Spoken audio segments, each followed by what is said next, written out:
It's estimated that around 11% of Malaysia's population are indigenous. That's 3.5 million people. In their full diversity, there are over 80 culturally distinct tribes. In 2020, WWF-Malaysia and the Jeffrey Sachs Center on Sustainable Development at Sunway University set about examining the United Nations Sustainable Development Goals and their relevance to indigenous peoples and local communities in Malaysia. While SDGs talk about no one should be left behind, often we forget about non-mainstream societies like indigenous peoples. So we set out to see what might have been missed out from the current framework, what can be done within the current framework for this to be more effective and useful. For WWF-Malaysia, this was an opportunity to push the narrative of alternative concepts of development beyond just GDP growth. The study was highly collaborative, involving workshops and consultations with Indigenous people groups and NGOs. The methodology had two parts. First, understanding the issues facing Indigenous peoples and local communities through literature, studies, and discussions with scholars. Second, conducting site visits to engage with these communities across Malaysia. We had constructed a questionnaire and a survey to fill out, but we felt that the real issues were more qualitative. Every subsequent place we did focus group interviews, if not one-on-one interviews. Yeah, we all had our own areas of focus, but at the same time, we shared ideas across all aspects. The team looked into matters of culture, education, governance, economic development, and more. They found that in many of these areas, access to land was key to the well-being of Indigenous peoples. Pokok tampin. Saya ambil dari hutan, saya tanam sini. Lalu kita orang masuk hutan dulu, kita cari ubat-ubat kan, macam ubat resdung ke. Sekarang kurang dah. Kurang dah masuk hutan sebab hutan pun dah banyak kena tebang. Diorang tak buat benda ni kan, nanti dia pupus lah. Ada dosa kita tu, tak tahulah macam mana nanti. Rasa sedih. Perbezaan antara dulu memang sekarang ni berbeza. Dulu hutan banyak, besar-besar. Nak cari makanan, bahan-bahan makanan senang. Sekarang dah susah. Sekarang ni apa yang ada? Sekarang nak pancing 1-2 jam, 3 jam pun tak dapat ikan. Sebab air tercemar. Kumpahan kimia. Tak tahu dia pada mana kan, kilang mana. Masyarakat dulu tu senang nak cari, sekarang susah. Semua duit.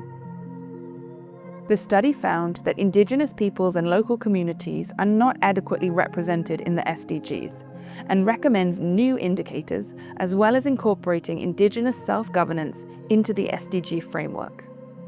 Conversations with communities revealed that past development measures have had mixed outcomes. Kalau craft memang dari dulu ada, cuma dia bukan dibuat secara komersial lah. Maksudnya itu untuk menghabiskan masa saja dan juga untuk kegunaan harian. Kalau sekarang kita lebih kepada untuk menambah pendapatan lah. Di bawah Kementerian Pelancongan kah? Diorang masuk sini dan melihat ada craft tangan yang boleh dikomersialkan, jadi diorang yang berperanan lah untuk memperkenalkan craft tangan pergi luar. Sekitar dalam 80-an, 90-an baru kami dapat bekalan air bersih. Belum tuh semua aktiviti menggunakan air sungai. Air itu telah tidak pencemaran. Saya sendiri pun kalau sampai ke sungai boleh minum. Kalau sekarang nih sepanjang sungai ini kan banyak sudah ini kandang hewan. Kita tinggal sendiri pun tidak selesa sudah. Semua pun pergi sungai, macam mana lagi kita mau pakai itu air sungai. Memang tidak bersih lah, memudaratkan kesehatan sudah.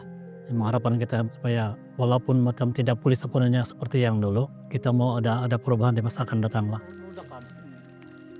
In other cases, although there has been development, the transition from a subsistence community to the modern economy is a challenge. Suku kami dulu, sejak saya dari kecil, kami tinggal rumah di hutan bersama dengan keluarga. Sekarang dikira macam zaman modern, ada perubahan sudah. Untuk mencari uang, inilah kelapa. Kehidupan sekeluarga, menanam kelapa. Menanam jagung pun ada untuk dijual, dapat pendapatan 2-3 ringgit begitu.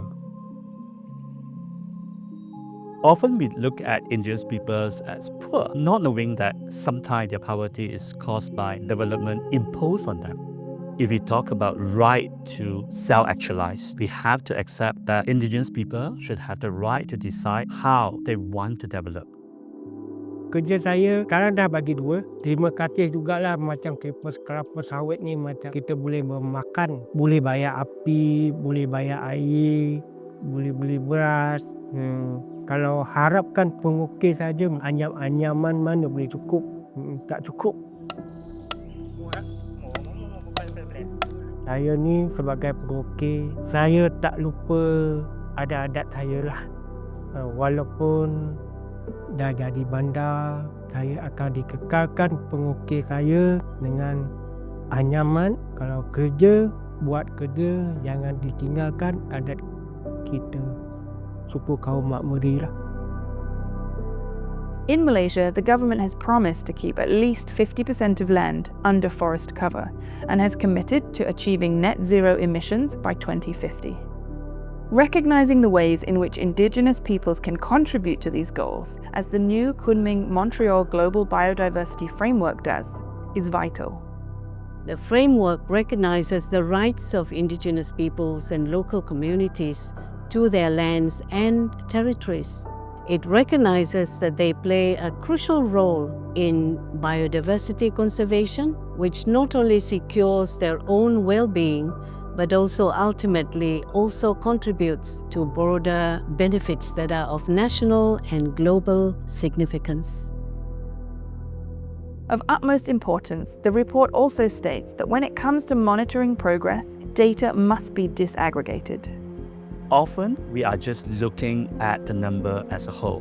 For example, if we ask how many newborn babies in Malaysia die within the first 28 days. In 2021, out of 1,000 newborn babies in Malaysia, 4.1 die within 28 days. Now, we have met the SDG goal set at a global level. But does it mean that every community, you have the same? Let's say we look at the states. The highest is in Sabah, 5.6 baby out of 1,000. If we break it down to district, the highest number is Kuala Penyu, 18.5 out of 1,000 babies. Now, Kuala Penyu, the indigenous people, the main group there is Tatana. What's the percentage of Tatana? We do not know. So we need data disaggregation for us to see the most fragile community and then to decide what's the best way to allocate more resources to tackle the problems and aim for an inclusive achievement in SDG. This is just part of the larger story of Indigenous peoples and local communities and their connection to the Sustainable Development Goals. This study was intended to be a pilot study with the hope of inspiring others to undertake their own studies with the communities in their areas. This will help build a greater understanding of Indigenous peoples' perspectives on conservation as well as broader perspectives on sustainable development as a whole.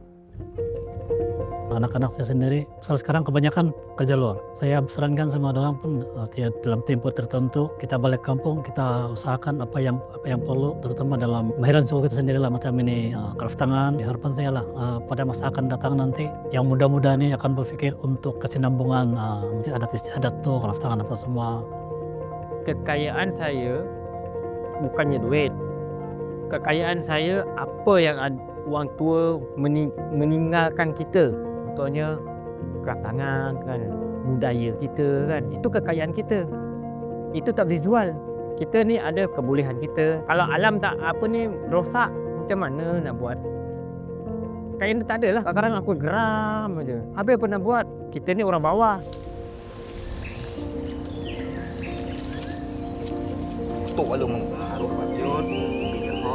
We must work together to make the SDGs more inclusive for all. The challenges faced by Indigenous peoples and local communities are part of a larger global issue that requires collective action.